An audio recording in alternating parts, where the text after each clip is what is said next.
Let's just do a quick refresh.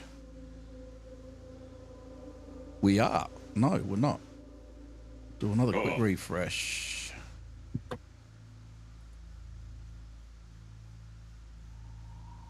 It's interesting. Oh. This happened last time, too. Scientology. No, for some reason. We're live. Is it? It's not coming up on mine yet. And since when you said refresh, it's there we been go. live. There we go. Now it's going. Now it's going. I did a couple of refreshes to get it, so let's have a look. There's one person watching already. Oh. So let's get the... This happened last time, too. No, we are all good now. Scientology. Hang on, I've got to work out where. No, for some reason. We're live. Is it? It's not coming up on mine yet. And since when you said refresh? There we go. I just realised it was... Now I'm having troubles finding the chat window. As usual. Oh, here we go. This is the one I'm looking for. Done.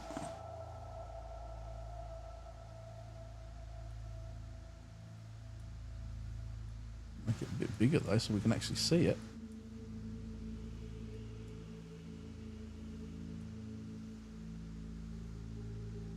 Ooh. Yeah, I know. Make it live chat. So I don't know if Carl F is in already and he has said hello. Hello. God, that's tiny on the screen. Oh, I think I've used the wrong setting for it. That's the wrong window. I've used window instead of screen where I can zoom right in, so I will redo that because that's tiny. I can't even read that. Where are we? Although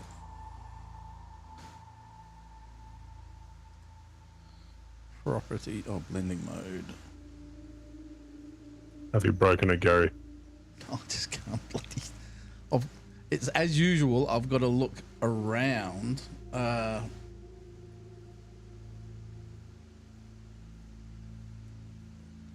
got to look around my camera.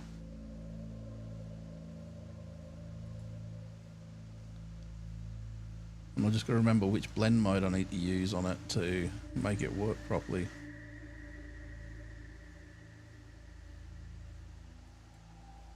There we go. So if I... How are we going, Carl?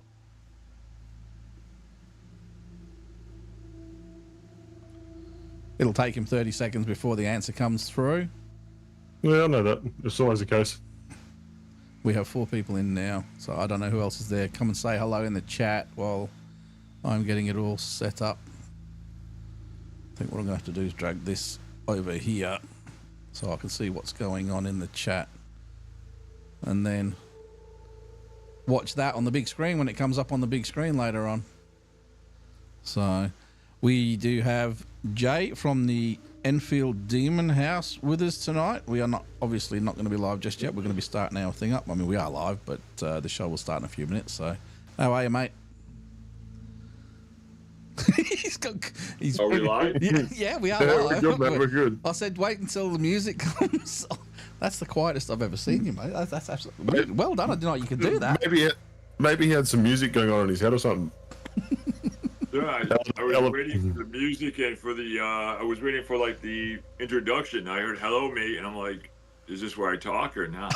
I wasn't sure. No, what will happen is in a couple of minutes, because we're getting everything set up at the moment. In a couple of minutes, when I start the actual music, that's when the show starts for proper, and that's when we'll get right into everything that we're talking about. This is the usual 5 or 10 minutes of gobbledygook that we go through at the start of every show while we're waiting for everybody to come in and everything. So. Mark, how we going? How are you, mate? So we've got Carl and Mark in, and there's 6 people in so far, so that's not a bad start this early. So, see, a lot of people know that we muck around a bit for the first few minutes getting everything set up, so they'll roll up about 10 past. So, Well, isn't it the old saying, arriving fashionably late? yeah, that's exactly it. So, now we got a good one for everybody tonight. We are talking ghosts and things, and specifically about the Enfield Demon House. So, I have my big, I was going to say Woody, but I better not say that. Oh, Fernando's already giggling. Yeah. Wow. I'm behaving myself. I'm going to behave myself. That was something like that was something that was the least remotely funny. No, I know. I always enjoy my Friday mornings with you guys. I mean, this is a great way to wake up in New York. I can tell you that much. Yes. Well, we're just starting our weekend here. It's Friday night here in Perth. So Labor Day long weekend. it's a long week. Yes, it's a Labor Day long weekend for us. So, I mean, I've been pretty crook, and I've been all right for the last few hours. So hopefully we'll get through it all. Hey, Christy. There you go, Christy. Yeah, hopefully I don't blow chunks on air, because that would be a bit unfortunate. That would be absolutely phenomenal. If he starts talking about projectile vomit stuff, I may be able to provide some visuals for you all. But That's how to promote. Was I've been off for a couple of days, crook, so hopefully another day or two and I'll be good. I might be able to enjoy the last day of the long weekend. So I can one up you. I was out of hospital on Tuesday. oh no, that's not good. Oh, no. Yeah, it wasn't fun. So we've got 7 people in already. Who else is here that is not Hello. in the chat room or not saying hello? Christy, Mark, James is in. James. Look, I would have asked questions if James didn't pop his little head in. Yep. So How are you guys? James, Carl, Christy, Mark, how are you guys? now he's waiting for them all to answer. It takes about 30 seconds. I've got it set to the lowest possible latency settings, and it still takes about 30 seconds. So we're And you know why they do that? why is that? Because when other people go live and if there's obscenities or anything written down, you can remove it. Because you see it before everyone else does. I've got too much other stuff going. I've just had a message from Jacqueline about something. I'm not sure what it is. I just saw that pop up as well. Yeah. I'll have to. Oh, she's inviting us to go to Lake Shawnee. Oh, I don't see anything. I wish we could get over for that. We might have to do a live from there. Yeah, that'd be pretty cool. Unfortunately, like I'm not paying for tickets. No, that's interesting. So they actually host that event themselves. I think I they will have definitely a be more relationship. into it. Yeah. That's awesome. That is so cool. I will see if I could try and make that, and probably try and do like a live for you guys. So you guys could accompany Dude, us. that'd be cool. James wants to know why Jeremy is putting on a deep voice tonight. I didn't even realize that I was putting a deep voice on. I'm gonna come over there. I'm gonna come coming out of it. Yeah. Jay, I am going to come over there and I am going to sticky tape your phone in position, because remember what we talked about not long ago about not adjusting. Yeah, And he's done you know it what? again. I didn't mean to move it, guys. What happens is I'm looking at this screen on top, and I can't see any questions or anything because everything's just small little blocks. You won't see the questions, mate. You just wait for us to ask them, okay? Don't you worry about All that, right. because it's going to be that small on your screen. You're not going to see them anyway. All right. James, does my deep voice do something for you? On that, I think it's time to start the show, so we'll jump into it. So, Jay, now you can stay quiet until we Right. mention it.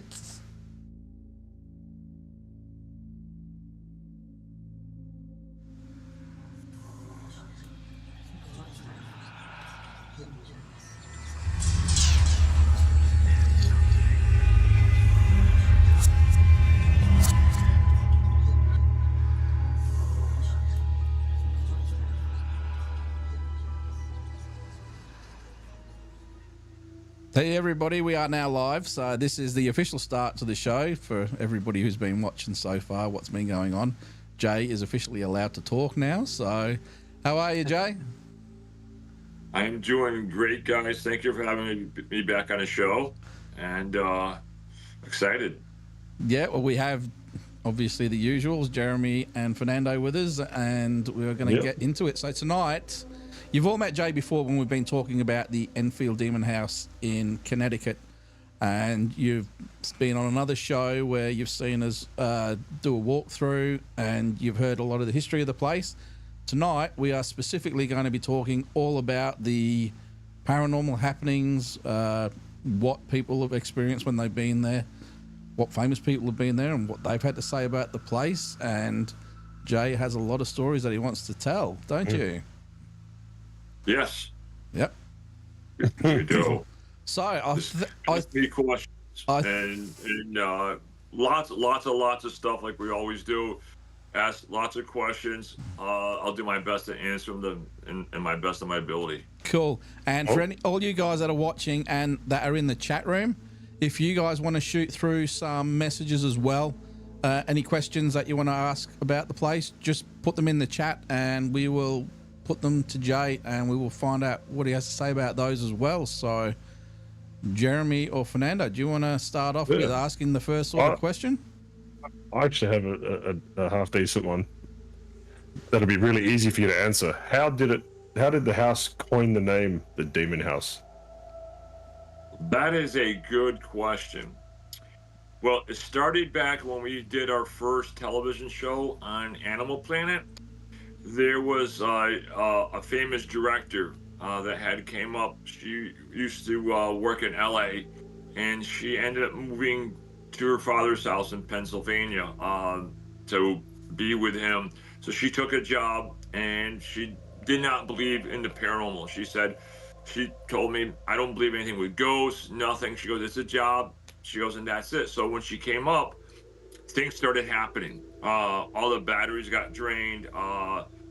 Really weird things happened. So after they filmed it, she had called me up at least once a month, and she kept saying to us, you need to get your family out of that house. And finally, when the show aired, prior to the show airing, she had told us that when she left here, this entity had followed her back and attacked her father's house and her. So when they were looking for a name to name the show, she called it the Demon House, because she went from being a total disbeliever to jumping on the first plane and went back to LA.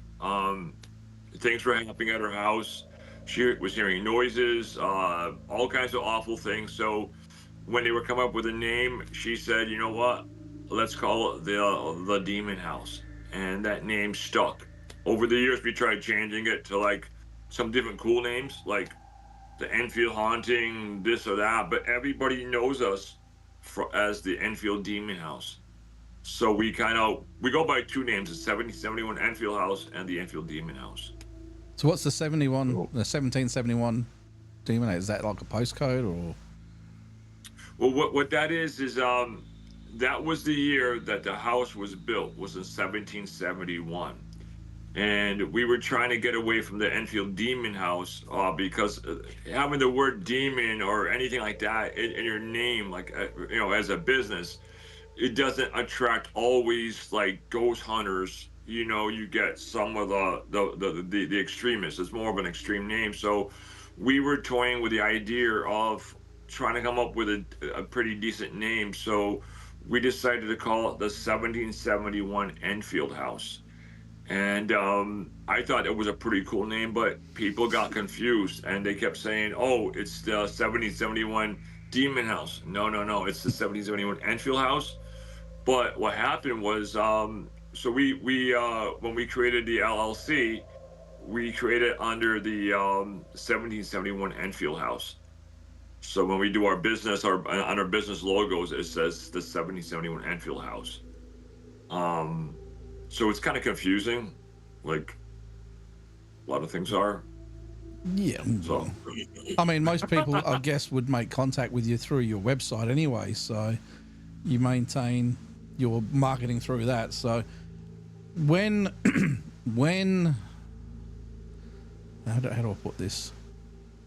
When did that first? You know, you were talking about that TV show. When did that first come about? As in, they wanted to get in contact with you about doing a show there. Well, what had happened was, as we get on the show, guys, we had a very I call him a famous person. He was one of the very true professional paranormal. I don't know what you want to call him, but he worked closely with some of the big names, Bishop Robert McKenna, who was in here, Father Robert Bailey. Well, after fighting this entity for a year or two, he exhausted all of his resources. So how we got into the TV shows is kind of interesting. It wasn't like we went out and said, I want to do a TV show. He basically said, I want you to do as many shows as possible, because he was saying someone out there is going to know how to deal with this type of a haunting and be able to help you. So the first show that had approached him, they approached him many times, was a pilot show on Animal Planet called The Haunting, where it was supposed to involve around like dogs and animals, but it was more of like a spin-off from the Discovery show A Haunting.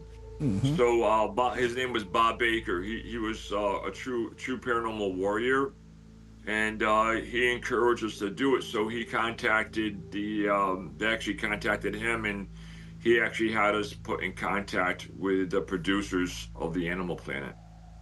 That's cool. Fernando? I mean, I just have to throw this out, but when you mentioned The Haunting, I started looking because, you know, as a paranormal investigator like myself, I always go out and find myself some DVDs. Oh yeah. Oh wow. Could be one of your dolls as well, that. I'm gonna start looking. I can't remember the last time I saw this. I just collect also, so I'm gonna see if your house is on here, Jay. Yes, we did A Haunting. That was exciting. That was another cool show. When they stopped A Haunting on Discovery for years, everybody wanted it back, and when they brought it back out, here's a little trivia question. When they brought it back out, I forgot what season it was, and it was in 2014. Well, they started contacting us in 2013, and as soon as they brought it back, we were one of the very first houses they wanted to do. They tried to get a hold of us in all kinds of ways, shape, and form, and they contacted Bob Baker to say, hey, would they be interested in coming on our show? And what people don't realize, I turned it down 4 times. Oh. I was like, no. And then they said, please. So they went to Bob, and they convinced us to do the show. We have a question from the chat for you, Jay. What is the worst thing that has happened inside the house in relation to hauntings? That happened in the house or to me, it doesn't matter. I can tell you one of the most scary things that happened to me. Or well, if it happened inside the house, yes, that's what what he's getting at is, what is the scariest thing or the worst thing that has happened either to a person in the house or paranormal activity, or it's happened to somebody in the family? Okay, that's a good question, because there's a lot of crazy things. But I will give you, I'll make it a 2-part question, guys. I'll tell you the first thing that happened to me that really shook my world, was that concreted me believing that there's other things out there in the world, was one night we got ready to go to bed, and we just got upstairs, and my wife, she falls asleep pretty quick, and I just started relaxing, and I'm getting ready for work the next day, and I hear somebody coming up the stairs, and that's a scary situation, because you think someone broke into your house, and you can literally hear somebody coming up, creaking on the staircase, and as I looked over towards the doorway, I see this woman coming up with long, I'll never forget her face. She had long, like blonde, natty hair, and she had this really skimpy dress on. It was like kind of gray, and it was all like ripped at the end, and she was carrying these really like high heel toe sandals, and she looked into the room and she had this hideous laugh, and I was like, oh my God. And she said, there is no God. And from that point, she she jumped from the doorway onto me and jumped on my chest and tried grabbing my wrist, and she was trying to pull them over my head. Now I'm completely awake and I'm trying to fight this thing off, and I went to yell to wake up my wife. I went to say Elka, but I couldn't. I had no voice. I was like, and all of a sudden I'm hitting Elka in the back with my elbow to wake up, and I'm like, oh my God, oh my God. And whatever she was, she goes, there is no God. And I was like, oh my God. I said, God. And all of a sudden it jumped off me. Now I thought, well, maybe I was dreaming or something. Well, the next morning I get up to go to work. I sit up and my wrists were so sore. And I look at my wrist, and I had on both wrists, I had black and blues of like little handprints where something grabbed me so tight that they left black and blue marks on my wrists. Well, did you get photos of them? That at that time I didn't. At that time we didn't have iPhones. I feel like a dinosaur. We didn't have iPhones back then. We still had like regular cameras. Yep. Where you loaded the film in and you went like this. God, that sounds so old, but yeah, that was like 18 years ago, and that I'm scared me at that point. actually interested to know, because I've been to your house. We've investigated your house. The whole house is split into two different sides. So did this happen on the side you guys have open for investigations, or is it on your side where you guys actually live? That happened on our side where we actually live. Wow. And yeah, and that was like I said, that was like around 2007, 2008. That's where that's when all hell broke loose. But what it was, the early days, it was like a battle for our souls. It was like whatever was here decided, you know what? It was weird. In the beginning, it tried scaring the living daylights out of us, but then at the same time, it wouldn't let us leave. It was like a mousetrap, and Oh, wow. we had a fight with with everything we had, and like we said, we went through about 15 different paranormal teams, about 5 different priests, a rabbi, an Indian shaman, a real witch. We've tried to fight this entity with everything we had and what we could find at that time.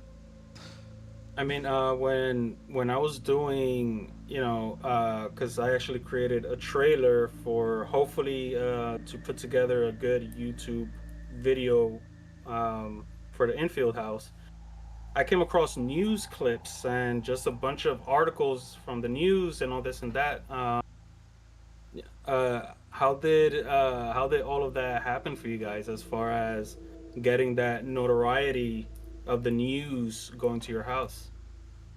Well, what had happened was, like I said in the beginning,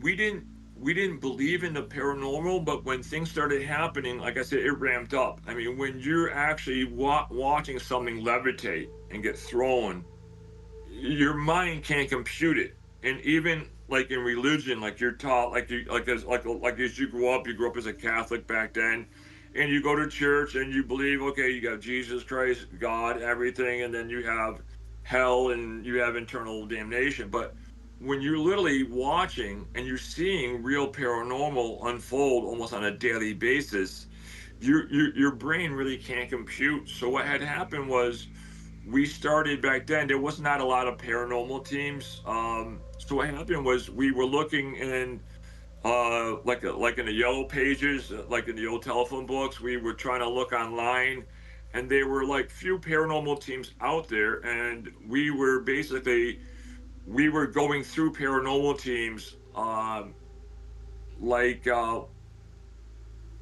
water. You know, it was scary because when they came over, and what happened was, as soon as they came over, they got situated, and they would see, you know, real life things happening, and they would say, okay, we're gonna leave, let us get back to you, and they would never get back to us. And then we go through another team, and then we started trying to go up the ladder, trying to find more and more experienced teams. So as we did the first show on Animal Planet, now Animal Planet had contacted a local newspaper. And a matter of fact, it's funny that you mentioned all that. I saved copies of them. It was called, back then, it was called the Enfield Press. And they heard of us through Animal Planet, and they got interested, and we started doing some things on the news. And that got the word out there that there was something weird happening in Enfield, Connecticut. Wow. We do have another question. Actually, we have a couple of questions by the look of it. The first one is, in your estimate, how many different entities inhabit your house to date? To date, well, I think, I don't know about entities, but I believe, like, possibly, like I said, because these entities will lie to you. They'll pretend that they're human and they're really not. But since we got rid of that one really bad entity, we have picked up on an old gangster. He's still here. He's harmless, but I think he's trying to find the truth what happened to him. There's 3 or 4 girls, anywhere from the ages of maybe 5 up to maybe 16. There's an older woman, a man, and I would say about another 3 or 4 other entities people I picked up on. Wow. Have you ever researched to find out if you're actually on a cross in ley lines or anything like that? Because it's a lot to have that many different entities or spirits in your property. We were going to, like I said, when we got involved this year, when we opened up to the public, we had gotten involved with a large event planner, and they were going to launch this thing that called the 1771 Enfield Project. And what they wanted to do was they wanted to get everybody from okay, that's my voice. That's my morning voice. I need coffee. No, but what happened was they wanted to get every walk of life out there, from ground penetrating radar to ley lines, like you're talking about. But there's a lot of weird things. I don't know if it means anything, but in where we're located, the whole entire part of the old town involved around the house. Like when you look at the website and you see the old maps, well, when you look at, most people would never realize this, but when you look at the old maps, they called the house by the people's names that lived here.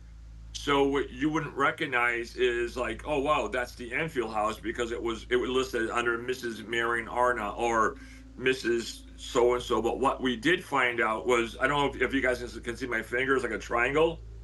There's 3 churches, and we're like in the center of a triangle. If we're here, you go this way, there's an old church that was now this is another weird thing. They all got decommissioned. There's a church over here that is St. Andrew's Church, and that's no longer really a church. Then you go straight across from us, kind of like the point, there was an old church that was turned into a bar, and then that fell through, and then now that became a Spanish church. Now you go to the right of us, and then there's St. Patrick's Catholic Church. And so it's basically, when you draw a line, it's like a triangle, and we're like right on the end of it. So if there's I don't know if there's any correlations with triangles or ley lines, but it's really weird on where we're located. Kind of, we're even the proximity to a major river, we're like less than a quarter mile away from the Connecticut River, which is a huge river.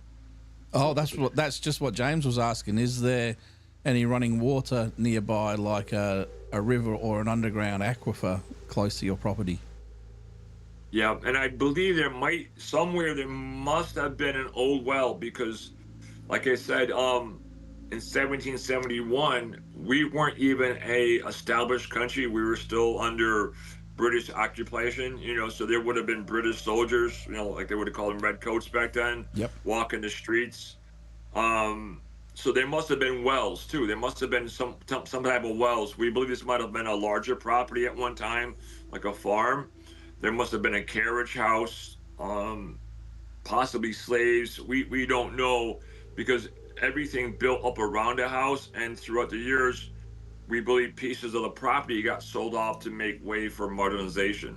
Well, I've got a question, and it may show my Age? inept class at American history, but is your area involved in the Underground Railroad or the railway when getting the slaves out? They talked about it because we're like I said, we're during the Civil War, when they were getting free slaves or people trying to escape from the Civil War, everything, they were running up north and as far up in Canada. So they would have used the Connecticut River, because back then a lot of the waterways were used like highways, like we have now, like we have I-91, 95, super highways. Well, back then the rivers were actually super highways, so we were close. And in the 1860s, this would have been a great jumping off point, and even for roads, because we were off the beaten path. So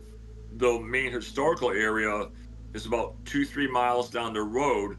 We would have been that's why I said this house doesn't make any sense why it was built here, because we would have been built in the woods, like in the outskirts, and there was fields and maybe a couple other houses around us. So we probably could have been involved in relocating people. Jeremy, do you have anything you want to ask? Not off the top of my head at the moment.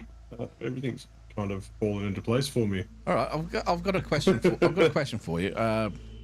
There is another one in there from James where he asked, "Where are we? What how you said when you try to sell the place, the entities do everything they can to stop you from selling the place." He said, "What's it like if you leave the house every day, going to the shops or going out and doing business? There's no issues with that. It's like they know you're coming back. Is it only when you try to actually sell the house off?" It's that's a good question. What it is like, on daily day-to-day operations, like going to work or going shopping, it doesn't bother. I don't think they know whatever these entities are. They're highly intelligent. These supernatural creatures they have nothing but time on their hands. They don't know what time is, but they know they can read your thoughts. They know what's going on. So when you start planning on like selling your home or you trying to get out, they listen, and it's scary because you can't see them, but they know every move you make. Even when you go to the bathroom, they're watching. You know what I'm saying? It's kind of creepy, but when you're trying to get out and you're trying to move, they're already one step ahead of you. They already got the ball rolling to stop you. Okay. And when I say stopping you, they don't like put up a stop saying stop. They hurt. They're going below the belt. They're going to make sure that you don't get out. You mentioned to me about one particular person who refused to go into your house, and she's very well known throughout the world, mainly through a certain group of films, and we all know about them, the Conjuring films and things. But we're talking about Lorraine Warren. Now, at one point there, she was going to check the place out, but she wouldn't come in or something along those lines. Do you want to tell us about what she had to say when that was the case? Yes. Like I said, during the early days, it was a battle. Like I said, it was a battle or so. Well, like I said, as we were going through paranormal groups, it wasn't like, okay, you have one paranormal group, okay, let's get rid of them and get somebody else in here. We were looking for more and more experienced groups, people who specialize in different types of hauntings, because we did not know what we were up against. So one of the calls were made out was to this group. It was called CPRS. It was called the Connecticut Paranormal Research Society. Now, at the time, we did not realize how big their names were in the field. The two main people in that group was Orlando Ferrante and Joe Franks. Now, you might have heard of Joe Franks nowadays. He's the CEO and president now of the Warren Legacy program of the Northeast Regional of the whole area. Now, they had came in, Joe had sent in Orlando. He had sent in the team to kind of like do the preliminary things to see, what's going on here. Well, Orlando was reporting back to Joe and said, hey, this is really weird. This is a real deal. This is something very rare. He goes, Joe, we witnessed scratching, levitation, we disembodied voices, really bad things. So every time Joe wanted to come out, something would happen where he would have to go tend to his mom in Maine. And he just kept sending out Orlando. So finally, the day that Joe does make his journey out here, like I said, these entities are smart. Nothing happened. You couldn't even hear a fly fart. Nothing happened, right? So everything was quiet. So they left, and Joe decided he's going to come back. But now when he comes back, he's going to bring in a whole army of people. So he brings out an ordained minister. He brings out a camera woman. He brings out a guy who can channel. And he had somebody on standby. We didn't know at the time who we had on standby. So, but he had this person on standby. So if something did happen, he was going to make the phone call. Well, the whole night, everything was happening. Things were going wrong. So the gentleman who was channeling, he ended up biting his arm, and I was clapping my hands like going, great. This is great theatrical. Anybody can change their voice to Scottish, Irish, and anybody can pretend to bite their hand. But here's where things went different. The medium who was channeling was biting his arm so bad, he was drawing blood. Now, that's not normal. I mean, if you try biting your arm, it's almost impossible to draw blood. Well, he was almost biting the flesh off his arm while he was under some kind of entity, demonic, whatever it was. It took 5 or 6 guys to literally grab his arms and try to pull his arms off his mouth. While he was doing this, up in the kids' room to make sure the babies were safe, he had an ordained minister in the kids' room, and he had a camera woman standing just outside the door taking pictures. And he said, do something. He goes, when I'm here, he goes, you're not impressing me. He goes, guys, you're always scaring women and children. He goes, but you don't impress me. So that's a long story short. I know we're like limited for time. What happened, as he challenged his entity to do something, he finally raises his hand and says, do something.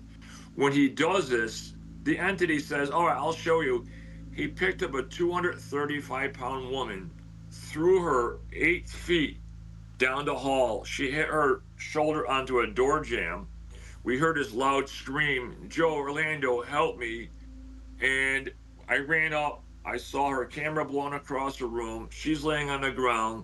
The ordained minister's on his tippy toes against the wall. And I'm like, what happened? And he said, 1 minute, she's standing there taking photos. He goes, the ordained minister said, next minute, she's picked up like a rag doll and thrown like 8 feet down the hall. So that's when Orlando says, hey guys, Joe, you got to make the phone call. And Joe says, I know. So they go downstairs, they asked them to use their phone, and the person they called was Lorraine Warren. I did not realize that Joe worked for Ed and Lorraine Warren back in the 80s and early 90s as one of their chief investigators. We did not realize that they had that kind of pull, and Lorraine was on standby. And Lorraine was asking what was happening, and they told her that we witnessed, levitation, biting, scratching, awful voices, everything. And they said, we need you up here. They said, this is a very rare case, a very powerful one. And Lorraine stopped him and said, "You're not telling me the whole story." She goes, "You're leaving something important out." And that's when they told her what had happened. How their camera woman got picked up and thrown like a rag doll. At that point, there was a moment of silence, and she said, "You know what? I cannot put one foot in the house." To the day she died, she refused to come up. Now, she did lectures at the local colleges, everything, but she avoided this house like it was the Black Plague. She stayed so far away because whatever they told her, even later on, they had many private conversations about the house. She said, "There's no way I'm putting one foot in this house." So she knew something from what they were telling her, and it scared her away from the house. Well, it's interesting because we have had more questions in the chat, and you've kind of already answered it. But the question was, when you have these entities around, is it mostly visitations, or do you actually experience poltergeist activity, like things being thrown or moved, or lights being turned on and off by themselves? Do you have any other cases of that other than what you've obviously just gone into? Yes, in the early days, we had a lot. Like I said, we don't have that anymore. We kind of have a kind of semi-normal house, but in the beginning, and this is where things get really bad. In the beginning, this entity took different roles, and at one time, I called it a death dealer. And you heard the history of the house, how many people died here, but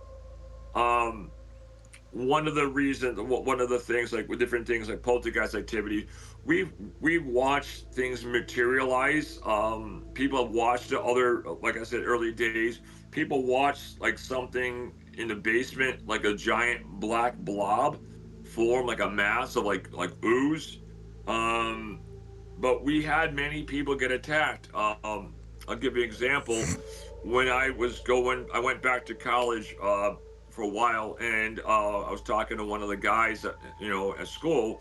He said his brother-in-law was an amateur paranormal investigator, and he said, "Why don't you talk to Dave and see if he'll help you?" So Dave came up and he said, "Well, I'm dating a girl, and she's a psychic, but she doesn't want to be known as a psychic because she doesn't look at it as a gift." Well, when she came up here, make a long story short, she did not know anything about the house. At the time, we weren't, well, a lot of people say famous now. When she came in the house and went in the basement. Now, as long as Dave had the camera on her, like I said, these entities are smart. Nothing would happen. And she kept talking about a fire. She goes, "I feel there's a fire. I don't know if it's natural or not." She goes, "You know what I'm getting into?" Well, as we're about to get out of the basement, Dave turns the camera off her. As soon as he does that, she drops on the ground, and she's grabbing her throat, and she's literally almost turning blue. She can't breathe. And her sister runs down, grabs her, and gets her outside. And she said, it felt like somebody had opened up her mouth and poured sand or concrete down her mouth. She couldn't breathe. She couldn't catch her breath. She was about to go out. So these entities, like we're talking about, this thing was very dangerous.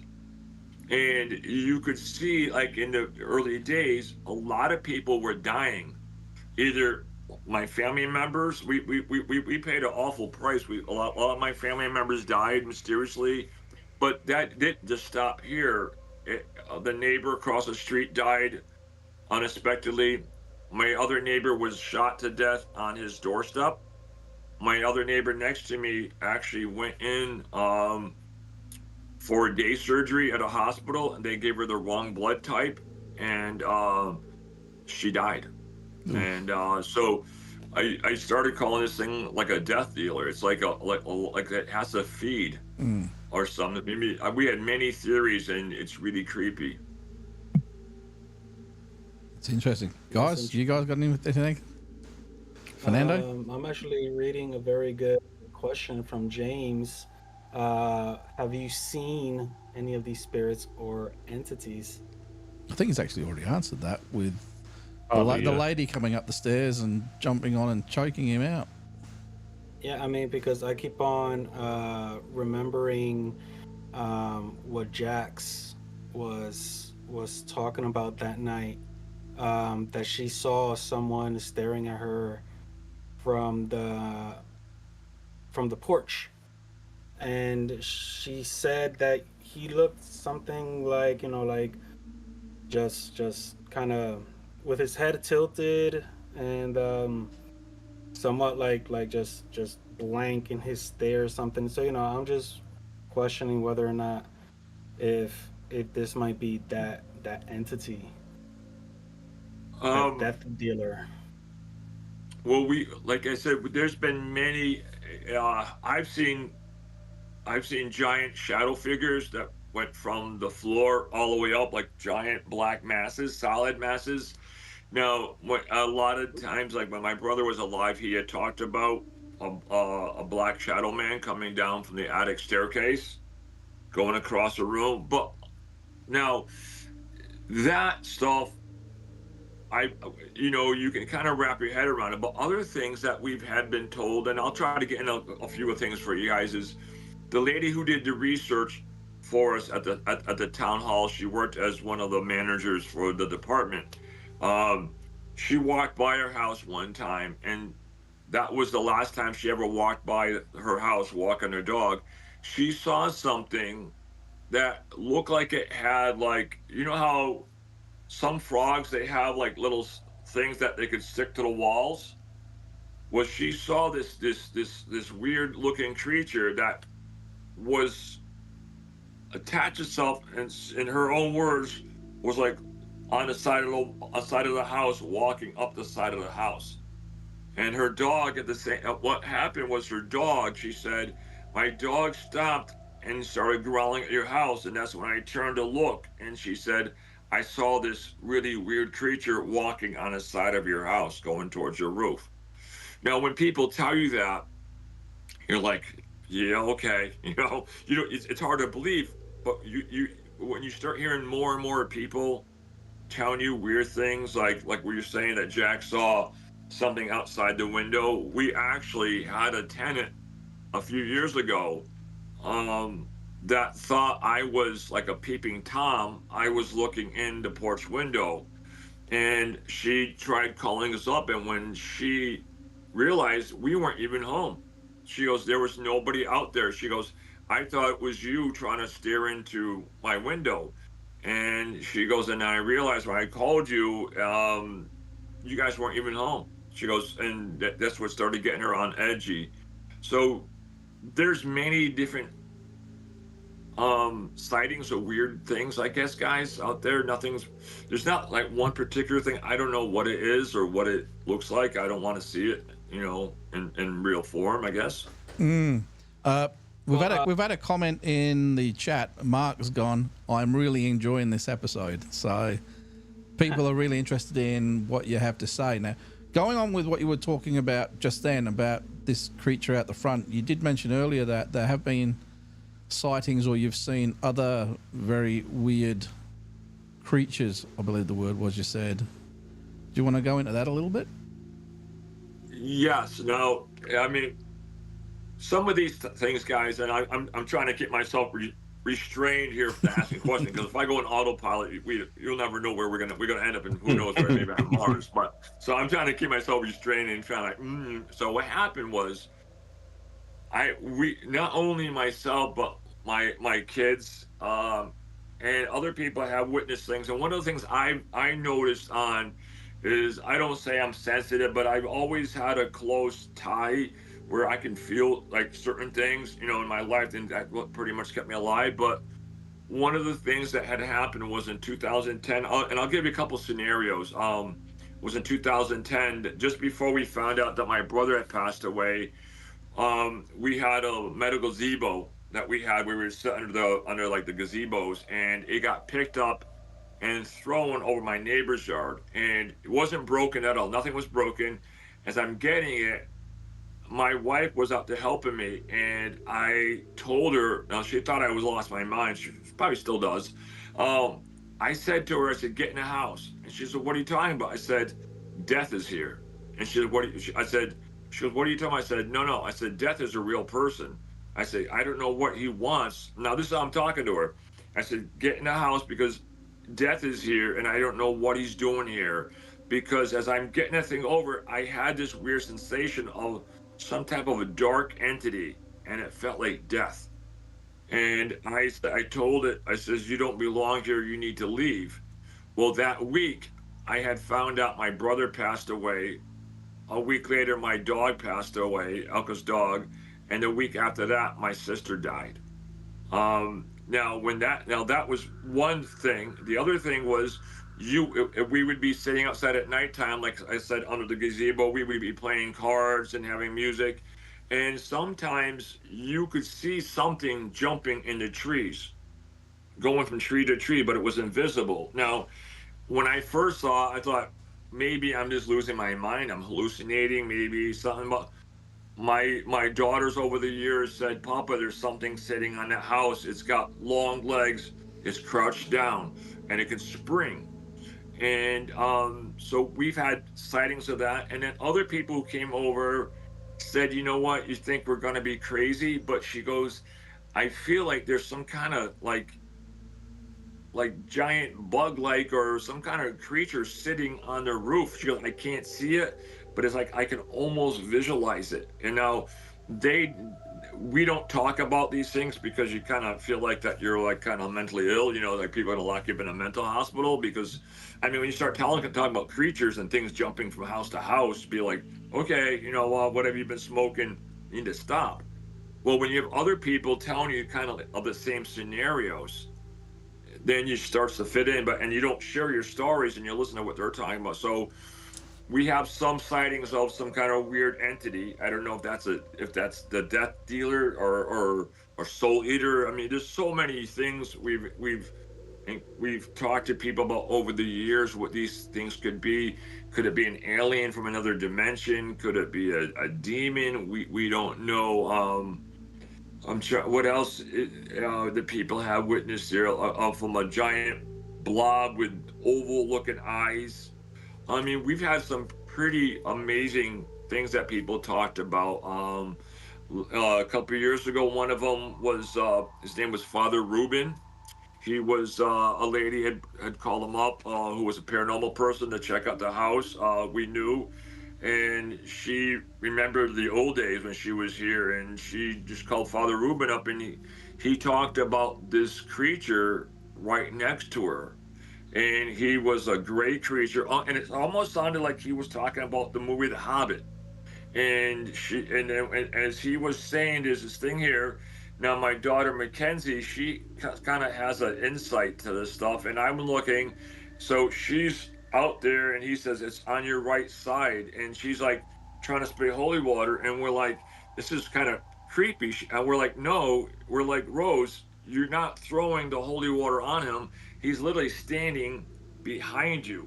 He's about 4 feet tall, kind of hunched over, and I could almost see him with like little web fingers, and it doesn't seem to be harmful. It's just not scary looking.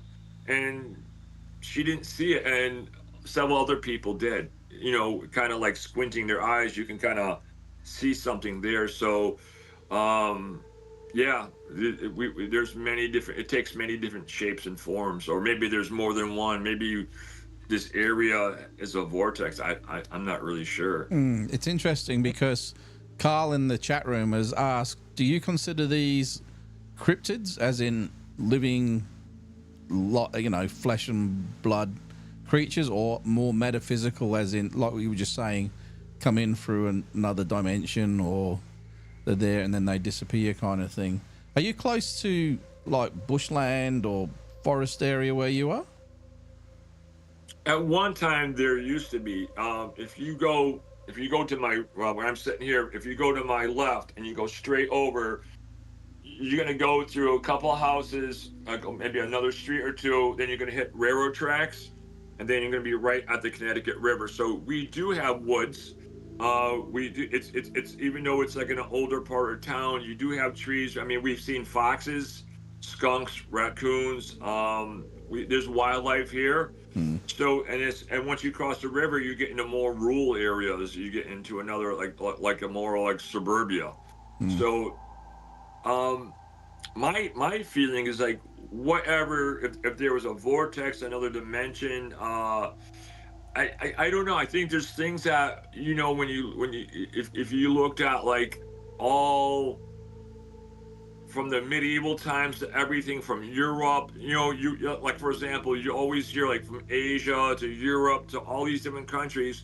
Like say for example, they talked about dragons, and they weren't connected, or other places would talk about the big like Bigfoot, like in Asia they talked about a giant hairy ape creature. And the The Native Americans the would call Yeren, it like a yeah. yeti. So I believe there's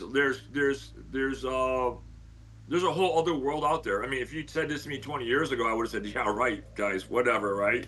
But now, I believe there's other worlds out there. I think there's what we consider ghosts or demons, but then there's also like other world things. Maybe they can teleport here, like aliens, or maybe they're just other dimensional creatures that somehow they get into this world, and some of them hate us and Mm. some of them can develop powers. I mean, it sounds weird, but yeah. All right, going back to investigations and things like that. Yeah. Now, obviously related to Lorraine Warren is Johnny Zaffis. Yeah, Yes. he has been out to your house, I believe. Yes, John has come out, um, and that's interesting because, like I said, Bob Baker, who had brought in some of the biggest names, John had contacted Bob Baker and said, "I am really interested." Now, this came from Bob Baker's words. He says, "I am really interested in the Anfield House because I've been following it for years and years." And he said, "Bob," he goes, "Do you think that the Yaples would let me come out to investigate?" And he said, I don't know, John." He goes, "There's been so many people at the house." And he goes, "Let me talk to him." He said, "Well, there's one catch though, Bob." And Bob's like, "I knew there was a catch, but I mean, not in a bad way." And he said, "Go ahead, John." And he said, "Well, here's the thing." He goes, "I'm under contract with my production company." He goes, "Tell them I'm going to offer my assistance." But he goes, "We want to, eventually film at the house." So John said, "Let me see what they want to do." So Bob had contacted us and said, "Hey, John really wants to get inside your house." And he said he's been wanting to come in for some time, but the only way that he's able to come out is if you're willing to do his show called The Haunted Collector. So Bob said, like I said, do as many shows as possible. He goes, and right now, goes, that's the only way John's going to get into come into your house. So John, we agreed, and John came up. John's a super nice guy, down to earth. I mean, we had many great conversations while he was here, but some of the interesting things that people don't realize is when they did The Haunted Collector, they did it under Sci-Fi. Now, Sci-Fi, they have sponsors. So some of the things that they sponsor is like the haunted, like the antique road shows or things like that type of nature. So they're looking for things like that. But John, while he was here, the producers, they got us a hotel room, and some of the producers would actually babysit our daughters while we came over to film. Now they had some crazy stories about John. John went into some of the crawl spaces at the time looking for haunted objects. And while John was up there, John got scared. I mean, these are personal stories from the film crew. John got halfway down to a small crawl space. Now imagine you're going in a crawl small space. You got a flashlight. You're trying to feel yourself around. You also don't want to make sure that you don't go through the floor because you're not really walking on the floor in the crawl spaces. You're walking over rafters. Well, while John was in there, this is how smart these entities are. John heard his name being called. At first, it was like, "Hey, John, Johnny, come here." John's like, "What?" So John would turn around, crawl out, and he would say, "What do you guys want?" They're like, "John, we didn't call you." And he's like, "I heard my name being called." And they're like, "John, we didn't call you." So John would go back in, go all the way down, and then he would hear like they would pretend like they were different, like women or men, and they would call him like even by his childhood names, like Johnny, come on out, Johnny, Johnny, we need you. Now this is from what the producers are saying. So John came out, and then John finally had enough, and he started yelling at the film crew. So the film crew went and got the producers, and John didn't know this. And they were standing up there, and the producers were there with the film crew. John went back in. Now John's having multiple experiences. They said that while he was in there, something, John wasn't thinking it was paranormal. He thought that they were trying to, tease him, kind of rouse him, how friends do. And he was hearing things being thrown at him inside the crawl space. And then they were saying, Johnny, come on out, Johnny. And they were so now John's mad. This is what they're saying. They said John got mad and he went out like a raging bull. And he went to say, stop it right now. Enough is enough. No more games. But now the producers are there and said, John, we've been here. No one's called your name. He's like, then who's doing it? There's like, it's not us. They said, they said that the camera guys got scared because you kept coming out, and they called us up because they didn't know what to do. So while John was here, as they were filming, John had many personal paranormal experiences, and so did the film crew. So at the end of the show, this is kind of interesting, because I'll give you some trivial things that they don't show in the show. While we were about to do the reveal, John said to us, John's daughter Amy was here. We were sitting down, and like I said, John's a great guy, down to earth. John said, "Well, I done everything we can do. We're not sure. The house could have been built as a row house." I said, "No, the house wasn't built as a row house." He said, "Well," he goes, "you have twins here." He goes, "And wasn't there another set of twins?" Now we're just talking, and then we're like, Elka's like, "Yeah, well, there was these twins," and I'm like, "No, there was these twins." And then all of a sudden, John's like, "Stop the cameras." And he almost fell off his chair. He goes, "Wait a minute." He goes, "This is a whole new ball game." He goes, "You're telling me," he goes, "there's not one, not two, not three, but 4 sets of twins that were in this house?" And we're like, "Yeah, I believe so." He said, "Why didn't anybody tell me?" He goes, "This is a whole new ball game."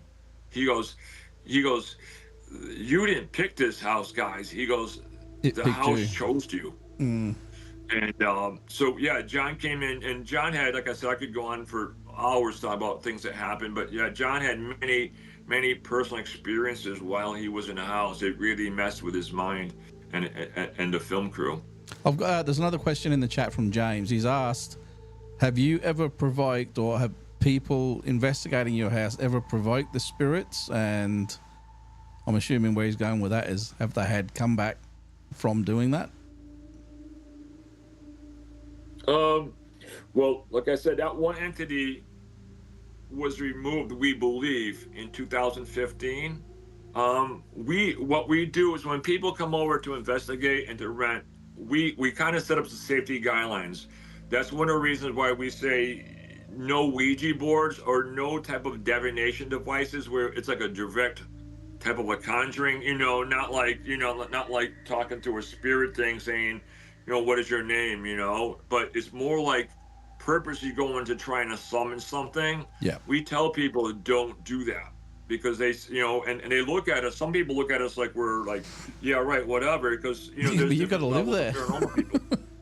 What's that? You have to live there when they leave the next day. You know what I mean? You're stuck there with whatever they bring in. Exactly, and not only that, they don't realize it's like, what it's like? It's like Russian roulette. It's like you can get like a revolver, put one bullet in there, splint it, and you click, and one day it's going to go boom. And some of these paranormal investigators, they don't realize this because they've been maybe doing it for 5 years or something like that, and they go around like I don't even know what you would call these people, like road tripping, and they go into like abandoned buildings, but they never encountered like the true paranormal like you guys probably have encountered, like your graveyards and things like that, where there's these really badass creatures or spirits out there, and that's what I mean by like Russian roulette. Like, you know what? You could be going one location, and when the real paranormal does attack you, it's a whole different. Who are you going to call? Yeah, you're not going to call the Ghostbusters. No, they don't exist. And what you're saying about Russian roulette really doesn't do it justice, because Russian roulette's a 1 in 6 sort of opportunity where these guys that come in, if they'll do a board session or stuff like that without asking you about it. If they don't do it properly, when they leave, the door's still open, and it leaves it open for anything to walk through at any point in time, unless it's closed. So Exactly. that's a much higher than 1 in 6 hit rate, if that's the case. The 6 in 1, mate. Yeah. And not only that, we've had cases in the early days when this entity was here. It followed people home. It messed with them at their houses. Not one, not two, but like I said, we chewed up many paranormal teams in the early days. They literally broke up. To this day, some of these people stopped investigating because of our house. We've had many people said, you know what, your house changes. We actually had a medium that came out to the house. She walked that thin line of part voodoo, part witch, part Christian. She talked about Jesus and God, and yet she walked around with all these bells and things on her fingers, and she talked about how she can control things and that nothing's gonna mess with her. She was doing it for 15 years. Well, as years went by, we had gotten a phone call from her and said, your house brought me to Jesus Christ. That whatever was here had messed with her so bad that she went under almost like a possession thing, because she figured it was all fun and games. It was all made up. And she asked this entity, she figured she was going to remove her out of the house. Well, that's kind of crazy. That's like we said, that's like you're a dog catcher and you're coming in to remove little Fifi, a poodle. And then when you come in the house, there's a pit bull with razor sharp teeth drooling, and now you're not prepared. How are you going to handle it? You didn't bring your gloves, you didn't bring your suit, and now the dog's going to shred you. Well, that's what happened to her. It attacked her, and it messed with her to the point where she ended up going and finding a church that did, what's that word called? Oh my God, deliverance. And she ended up getting saved. And she said, your house changed my life. Now that's one story, and you hear that, but when you see people coming in and they're like, oh, I know, I've been doing this for years. I've been to the Conjuring, I've been to the Shanley, we've been here. Oh, don't worry, we know what we're doing. We're protected with sage, or we're protected with this crystal. And I'm thinking to myself, you have no idea. You have no idea that sage, crystals, all these things in real world, in the paranormal, when you're dealing with scientists, they don't protect you. And we've seen it over and over again. When you hear some of I call them the OGs, when you hear about the guys who investigated in the 1980s and 90s, these things are for real. They play for keeps. Mm-hmm. Did you mention the Shanley Hotel just then? Yes, I did. So that's little Rosie there, isn't it? The little spirit, Rosie, the girl spirit there. So I don't know. You know what? I never been there. I don't know anything about it. I hear a lot of people talk about it, and they had many experiences there. I know there's a lot of people that get that mixed up, the Shanley Hotel with the Stanley Hotel and everything, and they're both completely separate deals, you know. Now, I think you touched on this before, but you were saying about the lady walking the dog and seeing that thing outside. Do you ever have people walking past your property and they see weird things happening other than just the one that you mentioned to us, or is it sort of mainly within the walls themselves? No, that's a good question, guys. Here's kind of funny. Where we live now, like I said, when the house was originally built, it went through many different things. It went from being a wilderness house to a rich area, where a lot of very rich people own the house, and then it turned into, I don't want to say the ghettos, but it turned into like where we have gangbangers that walk by the street, and they're pretty cool people, you know.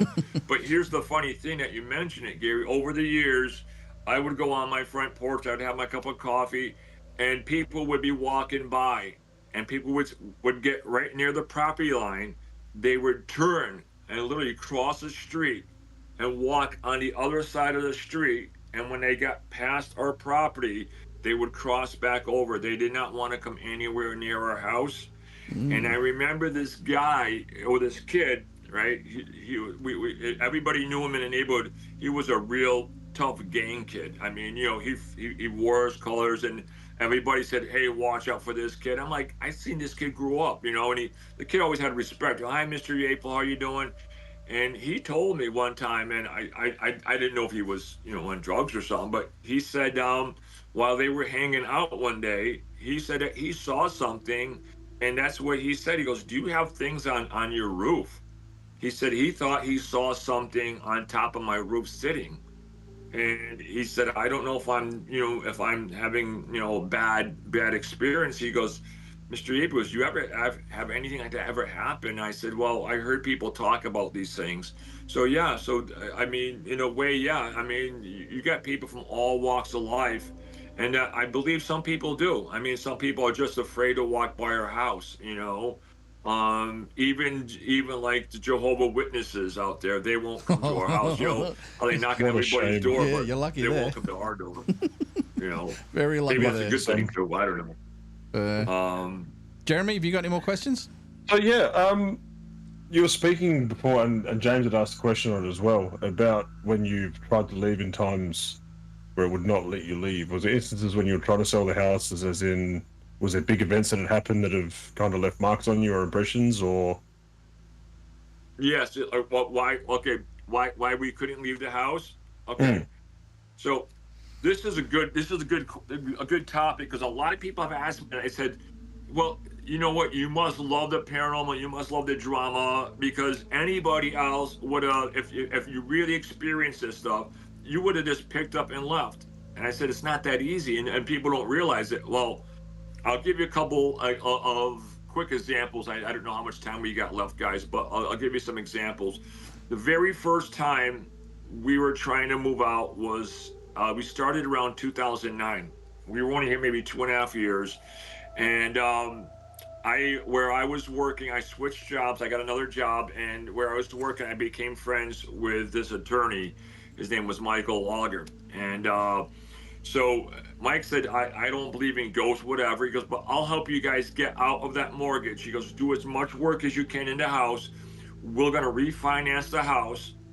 I goes, my goal is to get you between $30,000 and $40,000 cash back, so you can put down another down payment on the house. And he goes, and do whatever you want to do with the house. He goes, I don't believe in ghosts, whatever. That's it. So we were having plans on refinancing a house. Our goal, we were so excited, we're going to get money, buy another house. We didn't care if this house rotted into the ground. Well, that set off a series of events. When we had all this planning, we were talking in the house like we're talking now. Well, like I said, these entities have nothing but time. All of a sudden, in 2010, my brother dies. They find him in his condo. He's dead. They found him expired about a week. We get through that. Elka's dog that she had brought from Germany, she dies. I'm going to go through this kind of fast because there's so much more to this. We had a big funeral for my brother. My sister called up, and I find out in the short term, she died. Now, when I'm talking about dying, we're not talking about getting sick, getting cancer. They found my brother. They don't know how he died at the time. My sister Charlene was sitting there with her eyes wide open with a plate of food in her hands. So as we got through that, I was, like I said, I was going back to school. They told me, listen, everything that you went through, take a break. And I'm just getting through processing my family. Now, I get a phone call from another attorney. He said, are you Jay and Elka Yapel? I said, yeah. And he says, I'm handling the estate of Michael Auger. And I'm like, get the fuck out of here. I said, come on. I said, did Mike put you up this? Because we used to joke. And I said, this isn't funny. He said, no, Jay. He goes, I'm not joking. He goes, Mike's gone. I'm like, what do you mean Mike's gone? He goes, Mike, now this was in the fall of 2009. And Mike always invited me to his Christmas parties at his office and things. And that year, having like small kids, I couldn't go. Well, that fall, he was teaching softball in Avon, Connecticut, and had a massive heart attack and died. And I didn't know it. And I was devastated because I wanted to go to his funeral. I didn't know anything about it, And so that 2010, it stopped us in our tracks. I lost my brother, my sister, Elka's dog, and a guy I knew really well died. And not only that, was the money that we were supposed to get, after we were going halfway through the mortgage, I lose my job for no reason. So Mike said, well, we can't get you any money. We can do a debt to ratio income. So now we're stuck in a house. And now being stuck in a house, I do have a new mortgage, a better interest rate, but now I'm back to ground zero. Now I lost, 4 people, including my dog. So we get through that. I bounce back. I end up getting out of college, getting a really awesome job I love. I traveled all up and down the East Coast. And I decided, you know what? Another opportunity came up for me to move out. I was going to relocate with my company. They had another company down in North Carolina. We were going to relocate in South Carolina because they were sending me to school in South Carolina. So we were all set to relocate. And that was in 2014, and I was going to submit the papers to transfer. And that winter, that started out. The fall started okay. My neighbor John gets shot on his doorstep, point blank. A few months after that, my sister Cindy dies. She died on my brother's birthday, December 1st. Get through that, and I'm getting severely sick over the winter. Took about 2 months off from work, and when I was about to go back to work, it was in May. I found out what was wrong, and I was all set. On the way home, I got into a severe car accident that left me permanently disabled. Couldn't go back to work. So, in a small story, there's a whole story about this car accident that's kind of paranormal around it, but couldn't go back to work. So I couldn't transfer, couldn't move. So we suffered. Again, because I had no job. I went from like almost $85,000 a year to zero. And for almost 4 years, we had no income coming in. Thank God for the church helping us out, but we bounced back, got some money from the car accident, and decided this is it, we're going to move. We were about 2 weeks away from moving. We were going to rent a house in Virginia. It had 5 acres of land. It was it had a detached garage. I was going to turn it into a woodworking shop, and it would have been a great area. We were ready to move. We had everything packed up, everything to go. The real estate lady called me and said, I am so sorry. I don't want to call you. She goes, this sucks. She goes, the people who own the property just called us up and decided they don't want to rent that property out. And I'm like, I said, I've got a moving truck coming. I got people. I said, we're leaving. I said, the schools, everything. I had to redo everything. I had to recall the electric company, the schools, everything. So that was the 3rd time. Wow. And now that was like around 2018. We decided let's go one more time, and then COVID hit. Now can't blame COVID on paranormal, but COVID came. Our daughters entered high school. And now we're here, and now we're like, so those were like the 3 or 4 times. Every time we try to move, deaths happen, accidents would happen. It was awful. It was like we got trapped, and it's crazy. It's just so those are some of the things, guys, that had happened like that. When we say we can't move, it's these entities, they don't play. No. And well, we are just about out of time now, but I wanted to ask, where you're sat at the moment, is that in the side which you actually rent out for paranormal teams to investigate, or is that in your residence side of the house? No, this is the side we use right now. The side that we rent out. This is the side I always talk to you guys from. This is like my captain's chair. I sit here, but this is a side that we rent out. This is the side that we use. So anytime I do any talking or any business, that's always over here. Yeah, that's awesome. All right, we are going to head off in a minute, but Jeremy, Fernando, do you guys have anything else you want to ask, or anybody else in chat have anything that you want to ask before we call it for the evening? I mean, I mean, I'm trying to remember um, what questions were asked from the last time, so we don't get to repeat. But have you Well, spoken about that entity that used to visit Mackenzie, the girl from the river, or something with the head, and then she would appear in front of her bed? Was it? yes. Okay, that's a good question. When my since my daughter was maybe at 4 years old, she would talk about this girl with long black hair, and she was terrified of her. It looked like she fell into a well or something like that. We thought we got mad at one of the babysitters because we thought that they had made them watch that movie The Ring with that woman with long black hair crawling on walls. Well, because at the time, at 4 years old, you only watched Walt Disney shows and things, and but she kept talking about seeing this girl and with long black hair, wet, and she would be standing in different parts of the house, and it would terrify her. So over the years, it got so bad that we had to bring her to counseling, Mm. and they said, well, maybe it's an imagination friend. So as years went by and she got older, 5, 6, 7, 8, 9, 10, she still kept talking about this girl with long black hair standing. So no matter where we moved her bedroom, no matter what we did, she still talked about it. Now, even when she got into 13, 14, and we're like, God, we're like, Mackenzie, come on, you're a teenager now. And she said, no, I still see her. And she'd be afraid to go to her room. Well, we couldn't wrap our heads around this must be something that she made up in her mind. Because I'd never seen anything like that. Well, one day my wife called up my other daughter Courtney, and you know how teenagers are, and Elka said, I want my vacuum downstairs, Missy. And Courtney says, you know what, then get it yourself.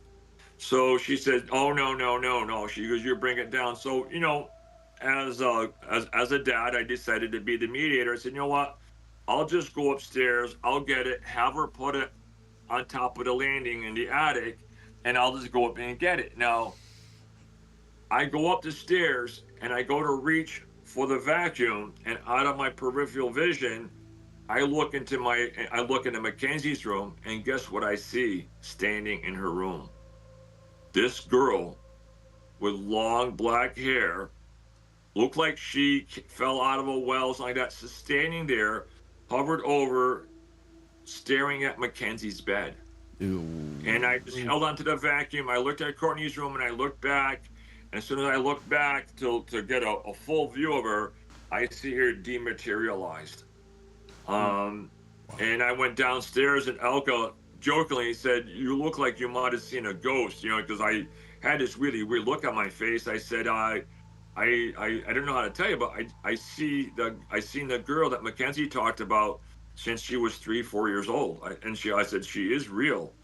And so when Mackenzie came home, I told her about it, and she said, see, I told you I'm not crazy. You sent me to all these psychiatrists and psychotherapists, and she goes, I told you I wasn't crazy. I said, we believed you, but you got to admit that was kind of a weird story. But what we tried to do, I asked Mackenzie, I said, try talking to her.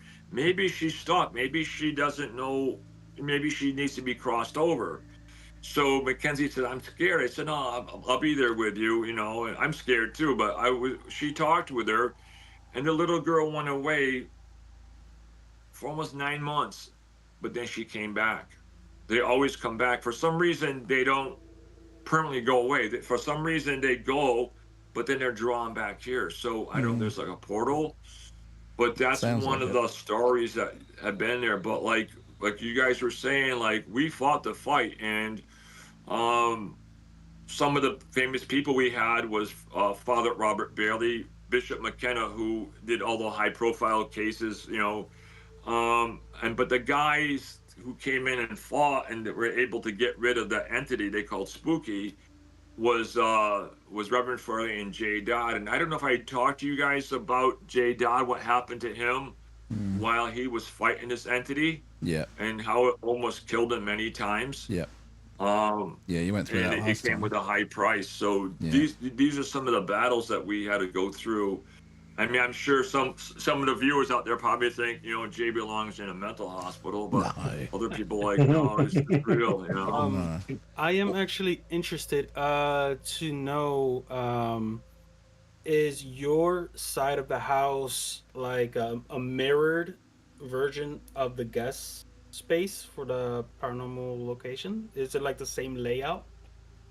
Um, Almost. It's pretty much like the living room is the living room, but it's more like antique. It has more like Victorian wood trimming, and then like where the kitchen would be over here, that's our dining room. We have an extension that goes outside the house, and that's a full kitchen. So it does. So instead of having two rooms, we have three rooms. You have a kitchen, a dining room, and a living room. Mm. And then the So upstairs is so okay. uh so Mackenzie's room would be on the second floor. Would Uh, it be like, let's say, would it be more like what we dubbed Elizabeth's room, or is it more towards what we dubbed as the doll room? it would be like the upstairs is mirrored. Now where her bedroom is now, that was their nursery. It's their bedroom now. It's the same size. Imagine this: there's a full-grown teenager in their room that is the size of the doll room. It's like an 8 by 8 room. Mm. It's very small. I had made her a loft bed. Now the story about Mackenzie. Now this is how you know whatever's in a house is terrifying. When the kids were little and we had built the nursery, Courtney and Mackenzie shared a small room, like you said, the doll room. So they had each their cribs in there, then their day beds, and then Mackenzie was the first one. She wanted her own bedroom. So above us, that's why the attic is sealed off on this side of the house, because the up above on this side, the bedroom was almost finished. So we moved her up there and got her own room. It was big. She had all her toys, her army netting, and everything. And then that's how we realized, you know what? There's something up there. Mackenzie would start talking about these creatures. Now imagine a 6-year-old kid, talking. I have to leave my TV in, Mom. There's these things in the corner. This is happening. Things be knocked over, and finally, she had enough of it. She started sleeping downstairs in the living room on the couch, and we would tell her, "Honey, you have a bedroom. We're gonna tuck you in bed. No, Papa, no, Mommy. I don't want to go up there. There's monsters." Mm. So finally, I mean, what can you do? So now Courtney she had the original room. So now she's growing up. She wanted to have a bigger room. So we put her in the bedroom where Mackenzie was in the attic. Now, guess what starts happening? Now she starts moving her bed around. We're like, "What's going on, buddy?" There's something under my bed. There's this creature. Now she's going into detail, like the same detail that her sister did. So now, as this is happening, we decide to take the attic space that was vacant, there was nothing there, and Elka wanted to turn it into a beautiful bedroom. So I spent about almost a year and a half, almost 2 years, remodeling it, making it beautiful, and had it all carpeted. And so Elka's like, you know what? Instead of giving it to the kids, she goes, "I want that." She goes, "Why don't we move upstairs? And we turn our bedroom into the kids can have that room." Well, as that happened, we got it all done, got it carpeted. I'm all up there. And now, while I'm sleeping, I hear, "Hey, hey, wake up." And I feel somebody tapping my shoulders. So now I wake up and I'm seeing things move around and I see things happening. So now Mackenzie did not want to be alone downstairs. So where the attic goes on a slant, she threw her mattress there. And it's kind of weird having an adult bedroom with your daughter sleeping at the other end. So I decided at this point I can't stay in that bedroom I just built. I just spent all that money. I built this bedroom. So now Dad he takes an air mattress, goes downstairs to my living room, and I'm sleeping down there. Now I'm gutting out my old bedroom to redo it.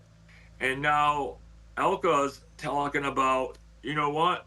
She's waking up and she's getting messed with. So Mackenzie's up there with her.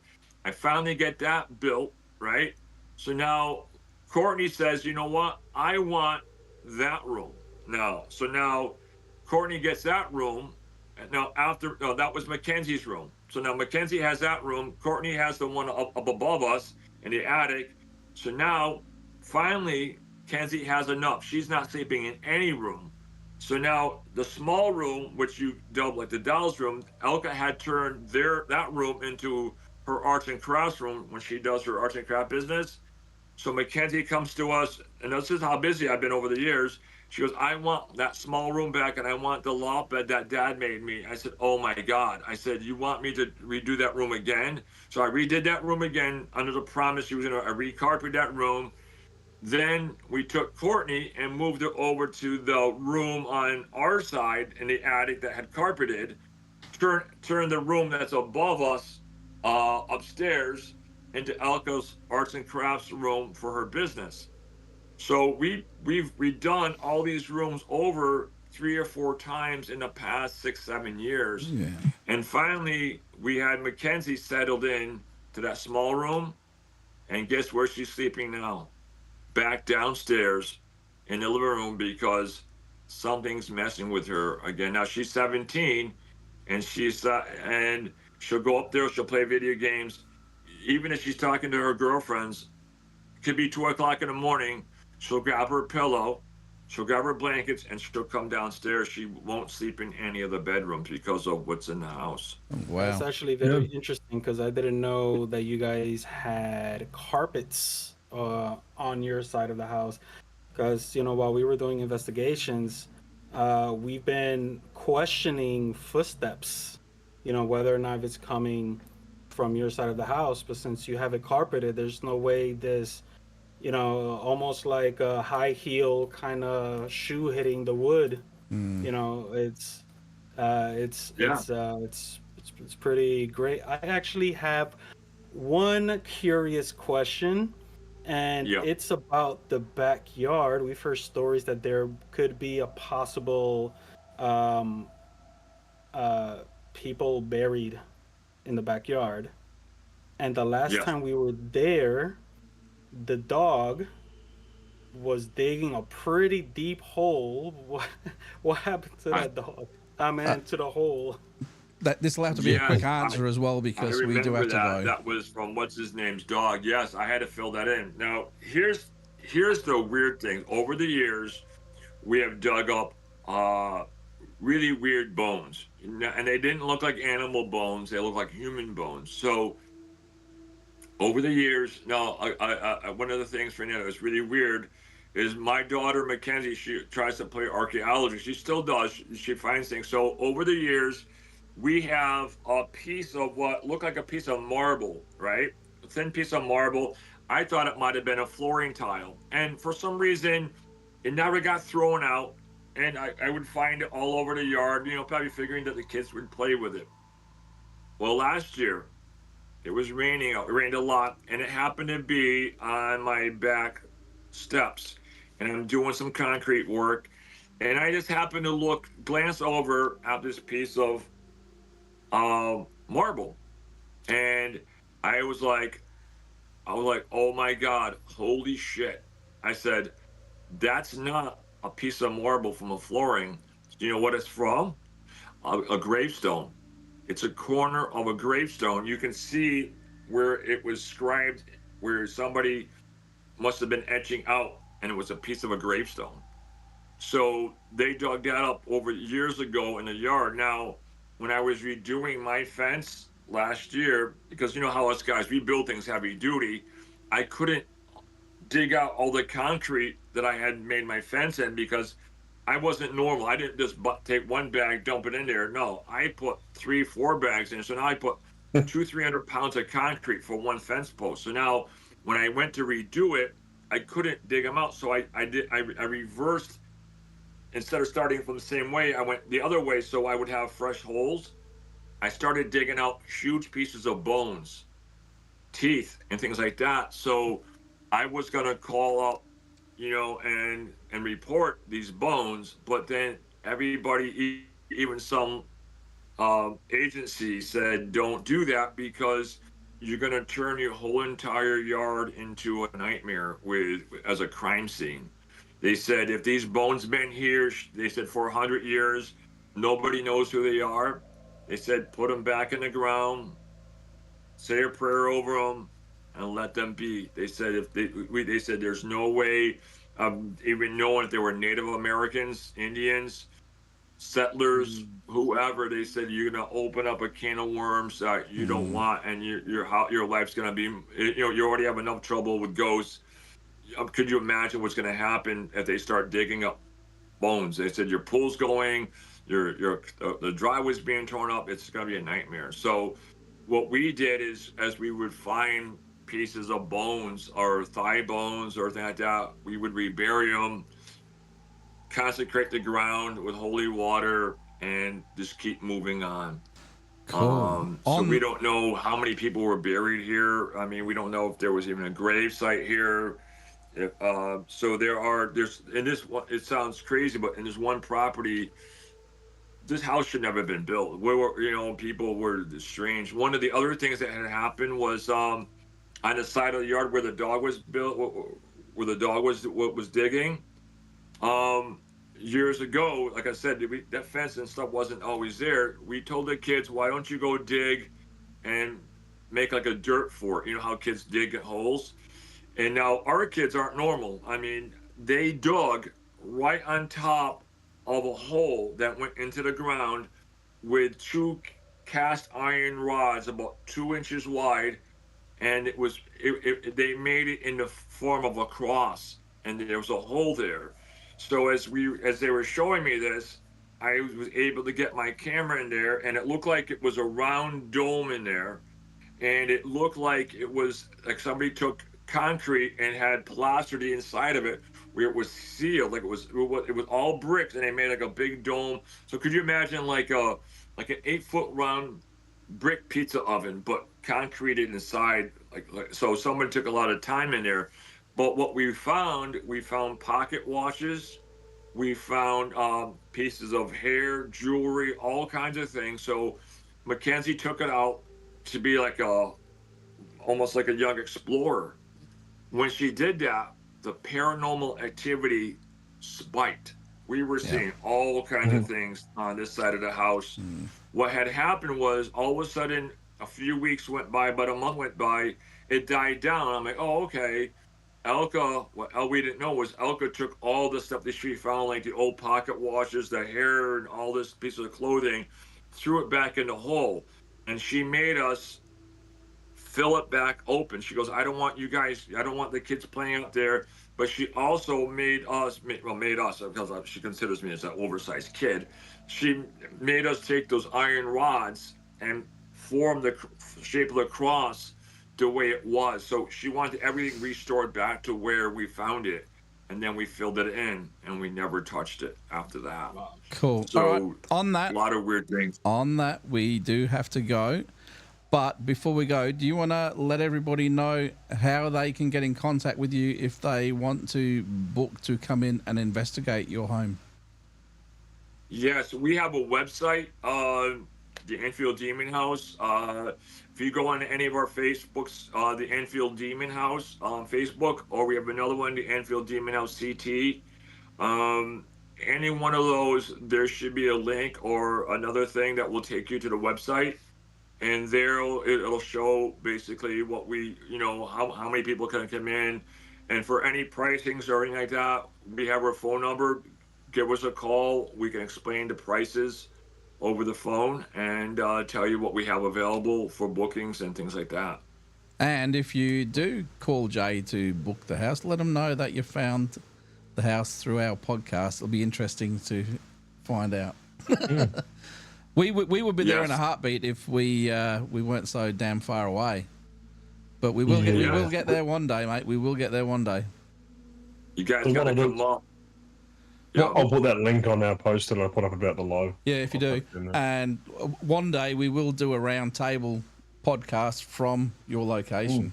So, but on that, I think it's time to let it go because this podcast has now gone for almost double what we usually go for. So, Oh wow. but No, yeah, Jay, That's always good. so if I everyone just want wants to say a big thank you. yeah, that's what I was just I about to say. behaved myself. I stuck with the questions. I know. I tried. Well, Mark in the chat has gone, bloody hell, that's unreal. Nice episode, guys. So, and Christy has gone, thank you so much for sharing. Jay, this has been an amazing podcast. Mark's gone, thanks, Jay. So you're getting lots of love from Australia. Awesome. I love Australia. I like to get out there one day myself too. Oh, well, we'll have you out and we'll take you to a few places over here for sure. That'd be So- awesome. But on that, I think it is time to go. So if everyone wants to say their goodbyes, we will disappear until next week. Okay. Have a good one, guys. All right. you. Bye, guys. Take it easy, everyone. All right.